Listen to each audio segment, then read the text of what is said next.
यदि इस प्रस्तुति में किसी भी प्रकार की त्रुटि या गलत व्याख्या पाई जाती है तो यह किसी भी पक्ष की कानूनी जिम्मेदारी को उत्पन्न नहीं करेगी।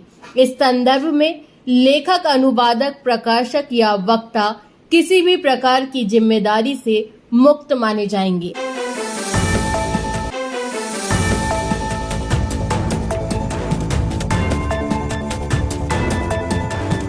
दोस्तों, मैं विवेक शुक्ला और आज आपके लिए बेहद महत्वपूर्ण केस भारतीय दंड संहिता पर केस लेकर के आया हूं। तो घोषित अपराधी की स्थिति के बावजूद स्वतंत्र अपराध की वैधता, धारा 174A आईपीसी की व्याख्या। Daljeet Singh versus state of Haryana and ANR SCR 117 year 2025 volume 1 date of judgement 2 जनवरी 2025। जब किसी व्यक्ति पर आपराधिक मामला दर्ज होता है और वह अदालत उसे समन यानी कि बुलावा भेजती है तो उसका कर्तव्य होता है कि वह अदालत के सामने पेश हो।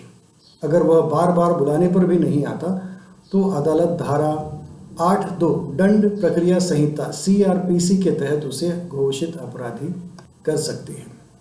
इसका मतलब यह होता है कि अब उस व्यक्ति के खिलाफ सख्त कार्रवाई की जा सकती है, जैसे कि संपत्ति जब्त करना या गिरफ्तारी वारंट जारी करना। अगर कोई व्यक्ति जानबूझकर अदालत की प्रक्रिया से बचता है तो भारतीय दंड संहिता की धारा 174A आईपीसी के तहत भी उसे मुकदमा चल सकता है और यह एक अलग अपराध है कि उसने अदालत के आदेशों की अवहेलना की। दंड प्रक्रिया संहिता 1973 की धारा 8(2) के अंतर्गत जब कोई व्यक्ति बार बार समन या उद्घोषणा के बावजूद न्यायालय में उपस्थित नहीं होता तो उसे फरार घोषित किया जा सकता है। ऐसा ही एक मामला में अपीलकर्ता को अदालत में उपस्थित न देने पर घोषित अपराधी घोषित कर दिया गया था और उसने इस निर्णय के खिलाफ शिकायत और कार्रवाई को रद्द करने के लिए उच्च न्यायालय में याचिका दायर की, जिसे उच्च न्यायालय ने खारिज कर दिया।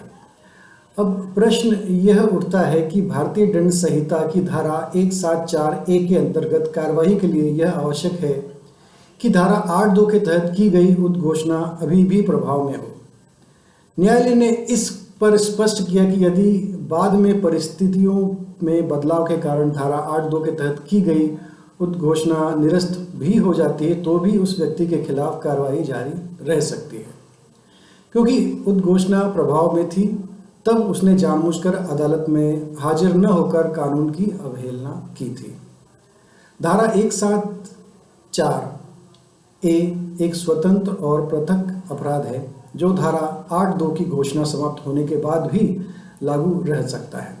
यह कानून एक स्वतंत्र दंडनीय अपराध है जो अपने आप में पूरा होता है। इस मामले में यह भी पाया गया कि अपीलकर्ता को मुख्य अपराध से दोषमुक्त कर दिया गया है और अब किसी अन्य मुकदमे के लिए उसकी उपस्थिति भी आवश्यकता नहीं है। हालांकि धारा 174A के तहत उस पर प्राथमिकी दर्ज की गई थी और उसे जमानत पर छोड़ दिया गया था। चूंकि मामला वर्ष 2010 का था, विवादित धनराशि का भुगतान हो चुका है, इसलिए सर्वोच्च न्यायालय ने उच्च न्यायालय के आदेश को रद्द कर दिया और सभी आपराधिक कार्यवाहियों को समाप्त कर दिया गया। इसके साथ ही अपीलकर्ता की घोषित अपराधी की स्थिति को भी समाप्त कर दिया गया। इस फैसले के भविष्य में पड़ने वाले प्रभाव में future implication of the judgement. पहला, स्वतंत्र अपराध के रूप में धारा 174A की पुष्टि। यह निर्णय स्पष्ट करता है कि धारा 174A एक स्वतंत्र अपराध है जो अदालत में अनुपस्थित के आधार पर चलता है, चाहे वह व्यक्ति को मुख्य अपराध से बरी ही क्यों न कर दिया जाए। दूसरा, प्रक्रियात्मक लापरवाही को गंभीरता से लिया जाए। अब आरोपी केवल यह कहकर नहीं बच सकता कि मूल मामले में दोषमुक्त हो गया है। यदि उसने अदालत की प्रक्रिया का पालन नहीं किया तो उसके खिलाफ कार्रवाई हो सकती है। तीसरा, अधिकारियों को कार्रवाई का अधिकार मिलेगा। अब पुलिस और न्यायिक अधिकारियों को यह अधिकार मिलेगा कि वह धारा 174A के तहत मुकदमा जारी रखे, भले ही धारा 8(2) के तहत की गई उद्घोषणा बाद में समाप्त हो जाए। चौथा, घोषित अपराधी की स्थिति को स्थायी रूप से नहीं जोड़ा जाएगा। अगर बाद में यह तय होता है कि व्यक्ति के खिलाफ कोई मामला ही नहीं है तो उसे घोषित अपराधी बनाए रखना भी अनुचित होगा। इस फैसले से ऐसे मामलों में न्याय की संभावना को बल मिलेगा। न्यायिक स्पष्टता।